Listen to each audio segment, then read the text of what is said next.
עד עכשיו אנחנו עסקנו ביצרן הבודד, כאשר למעשה אם אנחנו באמת מסתכלים על צד ההיצע, אז ברור שהוא לא מורכב מיצרן אחד, אלא הוא מורכב מכל היצרנים של מוצר מסוים. כלומר, כאשר אנחנו הולכים לחנות, אנחנו רוצים לקנות חלב, אז יש לנו את ההיצע של יותר מיצרן חלב אחד.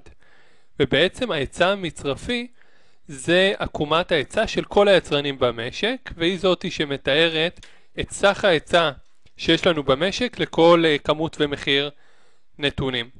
עקומת ההיצע המצרפית למעשה מחברת עבורנו לעקומה אחת את כל העקומות של היצרנים הבודדים. אנחנו מחברים את כל הכמויות שהיצרנים מוכנים להציע לכל מחיר, וככה אנחנו מקבלים את סך כמות שמוצעת לכל מחיר בשוק.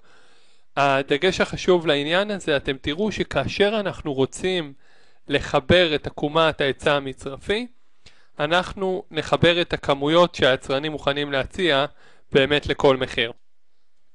אם לדוגמה אנחנו מסתכלים על יצרן א' שיש לו את עקומת ההיצע הבאה, ולידו יש יצרן ב' שיש לו עקומת היצע, אתם יכולים לראות שהיא נראית טיפה אחרת.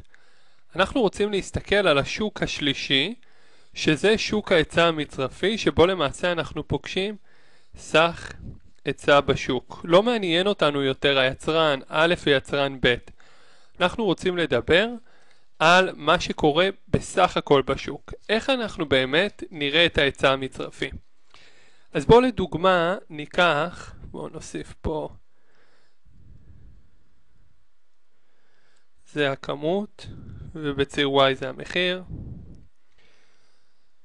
ובואו נניח שאנחנו מסתכלים על מחיר מוצר בגובה של שקל אחד. אז אנחנו יכולים לראות שכאשר המחיר הוא שקל, יצרן א'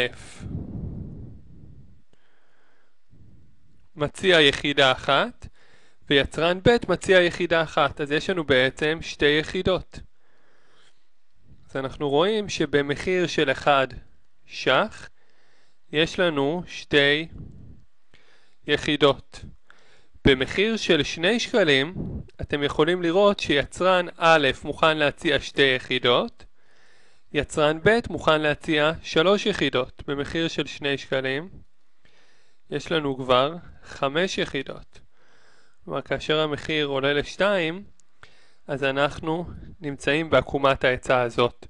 ככה אנחנו יכולים לעבור מחיר, במחיר של 3 שקלים, אנחנו בערך פה ב3 יחידות, פה ב4 יחידות, אז אנחנו בערך נמצאים במקום הזה של 3 שקלים. ואם אנחנו באמת מחברים את הכל, אז אנחנו מקבלים את עקומת ההיצע המצרפית. עקומת היצע שמשקללת את סך ההיצע בשוק. איך אנחנו עוד פעם עושים את זה? אנחנו לכל מחיר, אנחנו מחברים את סך ההיצע. ראינו שלשקל אחד הוא מציע 1, הוא מציע 1, סך הכל יש לנו פה 2. כאשר המחיר הוא 2, יצרן א' מציע 2 יחידות, יצרן ב' מציע 3 יחידות, סך הכל זה צריך להיות 5, גם אם אני לא הכי מדויק פה על הצירים, אז אנחנו נגיד שאני בסדר עדיין.